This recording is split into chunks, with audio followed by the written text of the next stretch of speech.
Hello everyone, good morning. आज हम discuss करेंगे पेरिकार्डाइटिस के बारे में। जो हार्ट की पेरिकार्डियम जो होती है, उस पेरिकार्डियम में जो डिजीज कंडीशन होने वाली है, इन्फेक्शन या इन्फ्लामेशन की, उस डिजीज कंडीशन को हम क्या बोलेंगे? पेरिकार्डाइटिस। एक ऐसी कंडीशन जिसमें इन्फेक्शन हो सकता है या इन्फ्लामेशन हो सकता है, जो हार्ट की आउटर मोस्ट लेयर होती है उसमें, जिसको हम पेरिकार्डियम बोलते हैं। तो इससे क्या है, इनडायरेक्टली अफेक्ट होगा हार्ट की फंक्शन और फिजियोलॉजी, राइट।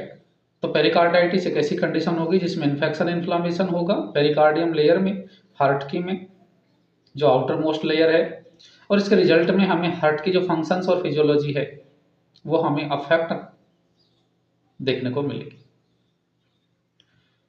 अब हम बात करते हैं टाइप्स की, कि पेरिकार्डाइटिस कितने टाइप का होता है। जो बेसिकली बात करें तो पेरिकार्डाइटिस 3 टाइप का होता है। जो फर्स्ट है उसको बोलते हैं एक्यूट पेरिकार्डाइटिस। जो एक्यूट पेरिकार्डाइटिस है, इसको हम बोलेंगे कि जो इन्फ्लामेशन और इन्फेक्शन की जो कंडीशन है वो हमें देखने को मिलेगी सडनली और सीवियरली। जो सडनली और सीवियरली जो डिस्ट्रक्टिव जो चेंजेस हमें देखने को मिलेंगे, किसमें? पेरिकार्डियम लेयर में। इसको हम बोलते हैं एक्यूट पेरिकार्डाइटिस।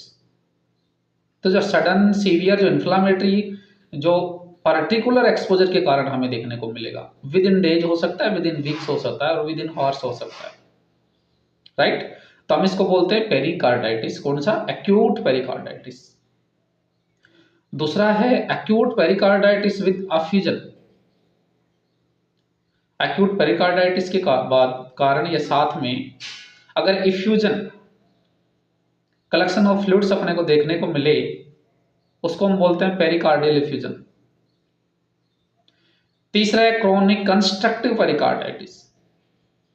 क्रोनिक का मतलब प्रोग्रेसिव, डिस्ट्रक्टिव चेंजेस जैसा अपने को कुछ मिले और कंस्ट्रक्टिव लगे अपने को पेरिकार्डियम, उसको हम बोल रहे हैं क्रोनिक कंस्ट्रक्टिव पेरिकार्डियम। अब बात करते हैं कि इनके कोज क्या हो सकते हैं। कि देखो भाई, एक्यूट पेरिकार्डाइटिस का जो कोज है वो हम देखेंगे कि मोस्ट कॉमन जो कोज है हमें इडियोपैथिक नजर आता है, अननोन नजर आता है। कुछ वायरल इन्फेक्शन हो सकते हैं, है ना, जैसे कक्साकी वायरस। कुछ बैक्टीरियल इन्फेक्शन हो सकते हैं। रिस्क फैक्टर के तौर पे हम देखें तो स्टेफाइलोकोकस, स्ट्रेप्टोकोकस स्पीशीज के जो बैक्टीरिया हैं वो रेस्पॉन्सिबल हो सकते हैं किसके लिए? इन्फेक्शन के लिए। ट्यूबरकुलोसिस हो सकता है, माइकोबैक्टीरियम ट्यूबरकुलाई। मायोकार्डियल इन्फ्रैक्शन हो सकता है। पोस्ट इन्फ्रैक्शन जो इन्फ्लामेशन की जो कंडीशन देखने को मिलेगी, उसमें हम क्या देखेंगे कि पेरिकार्डाइटिस अपने को देखने को मिलता है। जो फाइब्रेनियस जो चेंजेस, जो फाइब्रस चेंजेस, डिस्ट्रक्टिव जो चेंजेस हमें देखने को मिलेंगे, है ना, इसको हम क्या बोलेंगे? इसको हम बोलेंगे ड्रेसनर सिंड्रोम। मतलब मायोकार्डियल इन्फ्रैक्शन के बाद में पेरिकार्डाइटिस जैसा फाइब्रल जो चेंजेस होते हैं, जो फाइब्रस जो चेंजेस होंगे पेरिकार्डियम में और उसके रिजल्ट में पेरिकार्डाइटिस होगा, यही तो ड्रेसनर सिंड्रोम है, राइट। एक कारण हो सकता है मैलिग्नेंसी, है ना, ब्रेस्ट की हो सकती है, लंग्स की हो सकती है, ठीक है। पेरिकार्डियल इरिटेशन होगा इससे और रिजल्ट में हमें मिलेगा पेरिकार्डियल इफ्यूजन, राइट।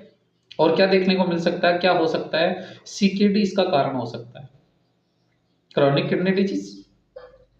और क्रोनिक किडनी डिजीज में हमें देखने को मिलेगा यूरेमिया, है ना, फ्लूइड के साथ में यूरिया या ब्लड यूरिया नाइट्रोजन। क्या होगा? इससे होने वाला है भाई इरिटेशन, इन्फ्लामेशन, ऐसा हमें देखने को मिलने वाला है। तो हम क्या करेंगे? कुछ मेडिकेशन हो सकती हैं, जैसे एंटी कन्वल्जेंट मेडिकेशन, पेनिसिलिन, है ना, ये मेडिकेशन हो सकती हैं जिसके कारण हमें पेरिकार्डाइटिस एक्यूट में देखने को मिल सकता है। रेडिएशन का एक्सपोजर हो सकता है, लीवर सिरोसिस हो सकता है, ऑटो इम्यून डिजीज हो सकती है, रूमेटिक हार्ट डिजीज हो सकती है। ये कोज थे, कुछ रिस्क फैक्टर थे किसके? एक्यूट पेरिकार्डाइटिस के। अगला हम देखते हैं कि पेशेंट को पेरिकार्डियल जो पेरिकार्डाइटिस हुआ है ना, उसमें क्या साइन सिम्टम्स हमें देखने को मिल सकते हैं। तो हम सबसे पहले प्रीकोर्डियल देखते हैं, है ना। प्रीकोर्डियल में हमें क्या देखने को मिलेगा भाई? सबसे पहले हमें देखने को मिलेगा चेस्ट पेन। और चेस्ट पेन कहाँ होगा? एंटीरियर चेस्ट में हमें मीडिया स्टीनम के पास में डिफ्यूज होता हुआ और रेडिएट होता हुआ चेस्ट पेन हमें देखने को मिलने वाला है। और क्या होने वाला है? इंक्रीज होगा एग्रीगेट व्हेन पेशेंट क्या होने वाला है? Deep breath. मतलब यह है कि जो पेन है वो बढ़ने वाला है, किसके साथ में? रेस्पिरेशन के साथ में, कफ के साथ में, सॉल्विंग के साथ में, इनहेलेशन के साथ में। तो हम क्या समझेंगे? हम ये समझेंगे कि पेशेंट की जो पेन का जो रिलेशन है वो रेस्पिरेशन के साथ में क्या होता है? चेंज होता है, अफेक्ट होता है। जब जब पेशेंट रेस्पिरेशन लेगा तब तब जो पेन है वो इंक्रीज होने वाला है। पेशेंट डीप ब्रीथ लेगा तो इंक्रीज होगा, कफ करेगा तो सॉल्व करेगा तो इनहेलेशन करेगा तो। इससे क्या होगा? जब जब पेशेंट सुपाइन में होगा ना तो पेशेंट को पेन इंक्रीज होने वाला है, और जब जब पेशेंट लीन फॉरवर्ड होने वाला है तो पेशेंट को पेन में रिलीफ मिलने वाला है ना। ये पेन का जो रिलेशन है वो हम देख रहे हैं। और क्या होने वाला है? और जो डायफ्राम जो डिसेंट होगा तो मोर स्पेस अवेलेबल होगा। कब? जब पेशेंट लीन फॉरवर्ड होगा। और क्या होगा? पेन के बाद में दूसरा है पेरिकार्डियल फ्रिक्शन रब। देखो पेरिकार्डियम में इन्फेक्शन इन्फ्लामेशन तो है, इसका मतलब साइज इंक्रीज हो रहा है। तो क्या होगा? यहां पे हमें ग्रंटिंग साउंड सुनाई देने वाली है। जब हम ऑस्कल्टेशन करेंगे स्टेथोस्कोप से तो हमें हाई पिच साउंड सुनाई देगी। और क्या देखने को मिलेगा? ये जो अच्छे से अगर देखना चाहेंगे ना तो ये लेफ्ट एक्सटर्नल जो बॉर्डर है वहां हमें सुनाई देगा जब पेशेंट क्या करेगा? एक्सपीरेशन करेगा या होल्ड करेगा ब्रीथ को। कौन सा साउंड? Grunting sound. क्यों सुनाई देगा? पेरिकार्डियल में फ्रिक्शन हो रहा है और ये फ्रिक्शन के रिजल्ट में हमें क्या सुनाई दे रहा है? ग्रंटिंग साउंड सुनाई दे रहा है जो हाई पिच होगा लेफ्ट एक्सटर्नल बॉर्डर पे जब हम सुनेंगे तो इससे क्या होगा? हमें प्लूरल फ्रिक्शन और रब का बेस्ट हियर्ड होगा इंस्पिरेशन के दौरान। इसके अलावा पेशेंट में हमें देखने को मिलेगा कि फीवर हो सकता है, फटीग हो सकता है, वीक हो सकता है, एनोरेक्सिया हो सकता है, वेट लॉस हो सकता है। ऐसी कुछ कंडीशंस हमें नजर आएगी जिस पेशेंट में क्या होने वाला है? पेरिकार्डाइटिस। तो डायग्नोस्टिक इवैल्यूएशन में हम क्या करें? डायग्नोस्टिक इवैल्यूएशन में हमें करना है कि पेशेंट को देखो कोज को असेस करना है हमें, कंडीशंस को असेस करना है हमें, और कॉम्प्लिकेशन को असेस करना है। तो हम क्या करेंगे? हिस्ट्री कलेक्शन करेंगे। और क्या करना है? फिजिकल एग्जामिनेशन करना है पेशेंट का। तो इसके लिए हमें असेस करना है साइन सिम्टम को, असेस करना है रिस्क फैक्टर को, कुछ क्लिनिकल देखना है हमें, ईसीजी। तो ईसीजी में जो एसटी सेगमेंट है वो एलिवेशन नजर आने वाला है, कॉनकेव अपवर्ड एलिवेशन नजर आने वाला है। क्यों? जो 11th और 12th जो लीड है, एवीआर लीड है, इनको छोड़ करके बाकी सब में हमें क्या नजर आएगा? एसटी सेगमेंट का एलिवेशन नजर आएगा। जो पीआर सेगमेंट है वो डिप्रेसिव नजर आएगा, है ना। टी वेव क्या होगी? इन्वर्जन होगी, फ्लैट होगी। तो ईसीजी में क्या देखने को मिलेगा? एसटी सेगमेंट का एलिवेशन देखने को मिलेगा, पीआर सेगमेंट का डिप्रेशन देखने को मिलेगा, और टी वेव जो है उसका इन्वर्जन या फ्लैट देखने को मिलेगा। सीबीसी में क्या देखेंगे हम? कंप्लीट ब्लड काउंट में हमें देखने को मिलेगा, क्योंकि इन्फेक्शन हो रहा है तो डब्ल्यूबीसी इंक्रीज होगी। इन्फेक्शन में ईएसआर की वैल्यू इंक्रीज हो जाती है। इकोकार्डियोग्राफी में हम क्या देखेंगे? इकोकार्डियोग्राफी में हमें देखने को मिलेगा कि पेरिकार्डाइटिस के साथ में इफ्यूजन है या नहीं है, the presence of effusion during pericarditis. तो ये चीज हमें असेस करनी है इकोकार्डियोग्राफी के द्वारा। ठीक है, तो मैनेजमेंट क्या करें हम लोग, मैनेजमेंट करेंगे हम लोग, डिपेंड होगा टाइप पे, डिपेंड होगा कोच पे, डिपेंड होगा प्रेजेंटेशन पे और कॉम्प्लिकेशन पे, कि क्या कारण था, कौन सा टाइप है, प्रेजेंटेशन हमारे क्या सामने आ रही हैं, और कॉम्प्लिकेशंस के रिजल्ट में हमें क्या देखने को मिला। तो रिजल्ट में हम क्या दें, जो मैनेजमेंट होगा इसमें हम NSAID देंगे, एनाल्जेसिक्स, पेन को रिलीव करने के लिए। कौन सी दे सकते हैं NSAID में, कोल्चिसिन। स्टीरॉइड देंगे इन्फ्लामेशन को कम करने के लिए, तो कॉर्टिकोस्टेरॉइड्स दे सकते हैं, एंटीबायोटिक्स दे सकते हैं। जो एंटीबायोटिक्स होंगे वो इन्फेक्शन को क्या करेंगे, रिलीव करेंगे। कोज को मैनेजमेंट करना है, यूरेमिया, कैंसर, एटीटी, इनको ठीक करना है अगर कोज है तो। क्रोनिक कॉन्स्ट्रक्टिव पेरिकार्डाइटिस, देखो ये जो क्रोनिक कॉन्स्ट्रक्टिव, ये दूसरा टाइप है पेरिकार्डाइटिस का। हम देखेंगे इसमें ऑनसेट जो होने वाला है, ऑनसेट होगा भाई slow progressive, on off manner में। ये कुछ सप्ताहों से लेके कुछ महीनों तक जा सकता है, वीक्स टू मंथ्स में जा सकता है। इन्फ्लामेशन हो सकता है इसमें, फाइब्रोस्क्लेरोटिक चेंजेस देखने को मिलेंगे, है ना। क्यों मिलेंगे, इसमें प्रेशर होगा, कंप्रेशन होगा, कंस्ट्रिक्शन होगा हार्ट की मायोकार्डियम में। कोज क्या हो सकता है इसमें भाई, कोज इसमें हो सकता है रोमेटिक हार्ट डिजीज, यूरेमिया। कोज तो हमें जो एक्यूट में हमने देखने को मिला ये सेम हो सकता है क्रोनिक में। तो साइन सिम्टम्स में हमें क्या देखने को मिलेगा, इन्फ्लामेशन देखने को मिल सकता है, रिजिड कवरिंग होगी हार्ट की। तो क्या होने वाला है, री एक्सपेंशन। देखो अगर इसका आउटर लेयर रिलैक्स नॉर्मल है तो ये आराम से रिलैक्स करेगा ना। अगर आउटर लेयर रिलैक्स नहीं है तो क्या देखने को मिलेगा कि इसको ओपन होने में, देखो री एक्सपांशन होने में प्रॉब्लम होने वाली है। तो हम क्या बोलेंगे कि पेरिकार्डियम के कारण हार्ट की जो री एक्सपांशन की जो कैपेसिटी है ये क्या होती है, अफेक्ट होती है। तो जब ये अफेक्ट होगी तो जो डायस्टोल है इसमें हमें देखने को मिलेगा अफेक्ट हो रहा है। क्यों अफेक्ट हो रहा है, क्योंकि जो आउटर कवरिंग है ये हार्ड हो गई है, और हार्ड हो गई है तो डायस्टोल रिलैक्स करने में हार्ट को प्रॉब्लम्स होने वाली हैं, ये हमें देखने को मिलेगा। तो इसके रिजल्ट में हमें क्या मिलेगा, इसके रिजल्ट में मिलेगा भाई हमें कि राइट वेंट्रिकुलर हार्ट फेल्योर हो रहा है ना, या बोले राइट साइडेड हार्ट फेल्योर हो रहा है, जिसको हम फॉरवर्ड फेल्योर बोलते हैं। ठीक है, तो क्या देखने को मिलेगा कि RVF राइट वेंट्रिकुलर फेल्योर हुआ डिक्रीज फीलिंग के कारण। तो क्या होगा, JVP इंक्रीज होगा, जुजुलार वेन का जो प्रेशर है वो हमें इंक्रीज देखने को मिलेगा, है ना। CVP जो है वो हमें इंक्रीज देखने को मिलेगा, पेरीफेरल एडिमा होने वाला, ऑर्गेनोमेगाली होने वाली है पेशेंट को।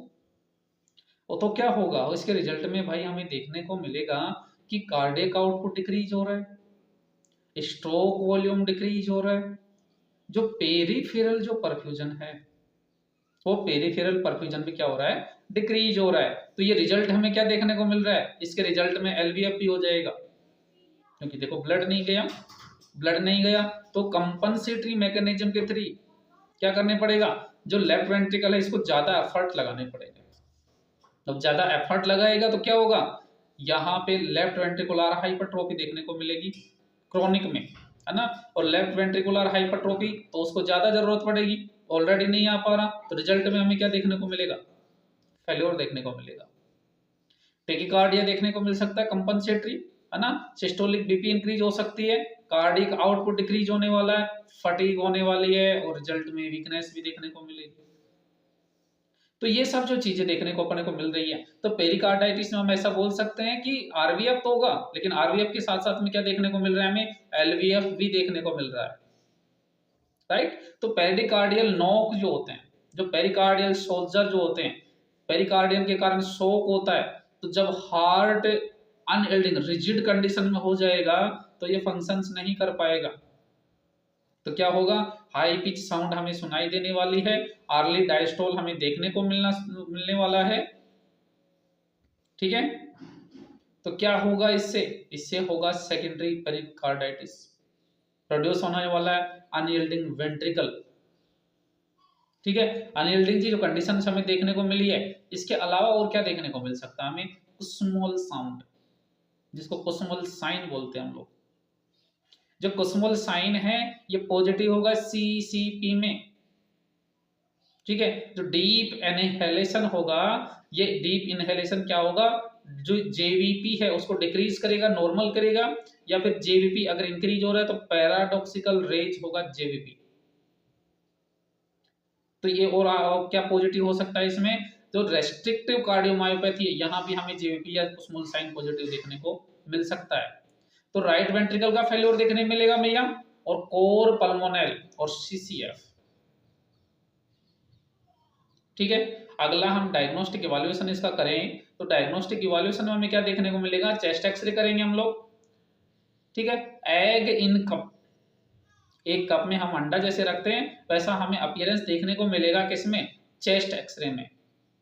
या बोले कि अंडाकार ही हार्ट दिखाई देने वाला है, गोल नहीं, अंडाकार ऐसे, है ना, अंडाकार जो हार्ट हमें दिखाई देने वाला है चेस्ट एक्सरे के द्वारा। दूसरा हमें इकोकार्डियोग्राफी में क्या देखने को मिलेगा, यहां देखने को मिलेगा हमें फाइब्रोस्क्लेरोटिक चेंजेस। जो फाइब्रोस्क्लेरोटिक चेंजेस हैं, स्कार जो है, थिकनेस जो है, तो क्या करेगी, डिक्रीज करेगी एंड डायस्टोलिक वॉल्यूम को। EDV जो है, एंड डायस्टोलिक जो वॉल्यूम है इसको डिक्रीज करेगी, और डिक्रीज करेगी तो क्या देखने को मिलेगा हमें, या देखने को मिलेगा कि इजेक्शन फ्रैक्शन जो है वो क्या है, रिवाइव्ड है, प्रिजर्व है। तो हार्ट फेलियर जो देखने को मिलेगा ना यहाँ पे, तो वो क्या देखने को मिलेगा, preserve ejection fraction, heart failure. तो मैनेजमेंट में क्या देखेंगे हम, मैनेजमेंट वही करेंगे, एंटीबायोटिक्स देंगे, पेन के लिए देंगे, NSAID देंगे, स्टीरॉइड्स देंगे, है ना, वो सारी मेडिकेशन देंगे। अब एक सर्जिकल अप्रोच हम इसमें यूज करते हैं, जो सर्जिकल अप्रोच है उसको हम बोलते हैं पेरिकार्डियोटॉमी। पेरिकार्डियम उसको हम क्या करें, रिमूव कर दें, उस स्पेसिफिक पार्ट को, एरिया को, उसको हम बोल रहे हैं पेरिकार्डियोटॉमी। राइट, अगर पेशेंट को पेरिकार्डियल इफ्यूजन हो जाए तो क्या होगा भाई, पेरिकार्डियल इफ्यूजन का मतलब होता है कि पेरिकार्डियम जो लेयर है और उसमें पेरिकार्डियल जो स्पेस है इसमें फ्लूइड का कलेक्शन हो जाए तो क्या होगा, उसको हम बोलते हैं पेरिकार्डियल इफ्यूजन। अब नॉर्मल एक्यूमुलेशन होने वाला है फ्लूइड का पेरिकार्डियल जो स्पेस है इसमें। ठीक है, तो जो कार्डियक जो टेम्पोनेट है, फ्लूइड क्या होगा, इंक्रीज होगा, कार्डियक टेम्पोनेट हमें देखने को मिलेगा, अफेक्ट होगा री एक्सपांसन, डिक्रीज होगा ventricular filling and diastolic volume decrease होगा, राइट वेंट्रिकुलर फेल्योर या लेफ्ट वेंट्रिकुलर फेल्योर देखने को हमें मिलने वाला है। राइट, कोज क्या हो सकते हैं इसके में, कोज हो सकते हैं चेस्ट ट्रोमा हो सकता है, कोई भी कार्डियक प्रोसीजर हो सकता है, जो कार्डियक वाल के रप्चर हो सकता है, तो हम क्या बोलेंगे इसको, हीमोकार्डिय पेरिकार्डियम, ब्लड हो रहा है इसमें। अगर सीरस है तो क्या बोलेंगे, सीरोसेंगुइनस जैसा कुछ है, तो ऐसा कारण हो सकता है, कार्डियक टेम्पोनेट इसका कारण हो सकता है। ठीक है, जो कार्डियक टेम्पोनेट है ना, ये किसका कॉम्प्लिकेशन भी हो सकता है। देखो कॉम्प्लिकेशन हो सकता है पेरिकार्डियल इफ्यूजन, हार्ट अनेबल होगा डायस्टोल करने के लिए, कोज होने वाला है पंपिंग फेल्योर, साइन सिम्टम्स हमें देखने को मिलेंगे, वेंट्रिकुलर फिलिंग डिक्रीज होने वाली है, एंड डायस्टिक वॉल्यूम डिक्रीज होने वाला है, राइट वेंट्रिकुलर फेल होने वाला है, जिसके रिजल्ट में हमें क्या देखने को मिलेगा, LVF भी देखने को मिलेगा। ठीक है, CT में हमें देखने को मिलेगा पल्स पैराडॉक्सस, जो सिस्टोलिक ब्लड प्रेशर और डिक्रीज देखने को मिलेगा। राइट, ये कंडीशंस थी जो हम देख रहे थे किसी पेशेंट में। तो कार्डियक जो टेम्पोनेट है, इस कार्डियक टेम्पोनेट में हमें एक चीज देखने को मिलती है, कार्डियक टेम्पोनेट में हमें देखने को मिलता है बैकस्टाइड। जो बैकस्टायर्ड होता है, इसमें हमें क्या देखने को मिलेगा कि जो जुजुलार वेन है इसका डिस्टेंशन होने वाला है। दूसरा क्या देखने को मिलेगा, डिक्रीज हो गया आर्टीरियल ब्लड प्रेशर, तो क्या देखने को मिलेगा, हाइपोटेंशन। तीसरा हमें देखने को मिलेगा मफल्ड हार्ट साउंड, क्यों, क्योंकि वहां पे फ्लूइड का एक्यूमुलेशन है, इफ्यूजन हो रहा है, तो इस कंडीशन को हम क्या बोलते हैं, बैकस्टायर्ड बोलते हैं, राइट। तो कार्डियक जो टेम्पोनेड है इसका हम डायग्नोस्टिक इवैल्यूएशन करें तो क्या करेंगे, हमें ईसीजी करना है, और ईसीजी में हमें देखना है लो वोल्टेज ईसीजी, हमें हाइट देखना है आर वेव की और डेप्थ देखना है एस वेव की। जो लेस देन 5 ml क्या होने वाली है, अफेक्ट होने वाली है। जो इलेक्ट्रिक जो अल्ट्रेंस है वो क्यूआरएस कॉम्प्लेक्स में क्या रहेगा, नॉर्मल हो सकता है, अफेक्ट हो सकता है, फिर नॉर्मल हो सकता है। हमें एक्सरे करना है तो वाटर बोतल अपीयरेंस जैसा हमें कुछ देखने को मिलेगा, जिसको हम बोलते हैं मनी बैग अपीयरेंस। और ये जो मनी बैग अपीयरेंस है ना, ये हमें कहां देखने को मिलता है, ये हमें देखने को मिलता है कार्डियक टेम्पोनेड में। इकोकार्डियोग्राफी में हमें क्या देखने को मिलेगा कि डांसिंग जो हार्ट है, ये डांसिंग हार्ट हमें देखने को मिलेगा किसमें, ये हमें देखने को मिलेगा कार्डियक टेम्पोनेड में, कि हार्ट इस कंडीशन में होगा कि चारों तरफ कभी इधर जा रहा है कभी उधर जा रहा है, राइट। अब मैनेजमेंट क्या हो सकता है ना, मैनेजमेंट की हम बात करें तो पेरिकार्डियोसेंटेसिस हो सकता है, राइट। जो पेरिकार्डियोसेंटेसिस है मतलब ये है कि निडल इंसर्ट करेंगे पेरिकार्डियम लेयर में, ठीक है, जो पेरिकार्डियल स्पेस है इसमें, और क्या करेंगे, एस्पिरेट कर लेंगे फ्लूइड को, ये प्रोसेस कहलाती है पेरिकार्डियोसेंटेसिस, राइट। अब नर्सिंग का क्या एसेस हो सकता है, हम पेशेंट का क्या करेंगे, फिजिकल एग्जामिनेशन करेंगे, सीटी करेंगे, वाइटल साइन लेंगे, राइट, ऑस्कल्टेशन करेंगे, शॉक शटर को मैनेज करेंगे, है ना, पेरिकार्डियल फ्रिक्शन रब को मैनेज करेंगे, मफल्ड हार्ट साउंड को हम हियर करेंगे, लिसन करेंगे। आरवीएफ और एलवीएफ जो है टेम्पोनेट जो है, तो ऑब्स्ट्रक्टिव शॉक को क्या करता है, दिखाता, तो बीपी नहीं होगी, हार्ट साउंड प्रेजेंट नहीं होगा। मेडिकेशन देना है, प्रिपेयर करना है प्रोसीजर के लिए। ये नर्सिंग का मैनेजमेंट था किसी भी पेशेंट के लिए, जिस पेशेंट को हम क्या कर रहे थे, देख रहे थे पेरिकार्डाइटिस के लिए, राइट। Thank you.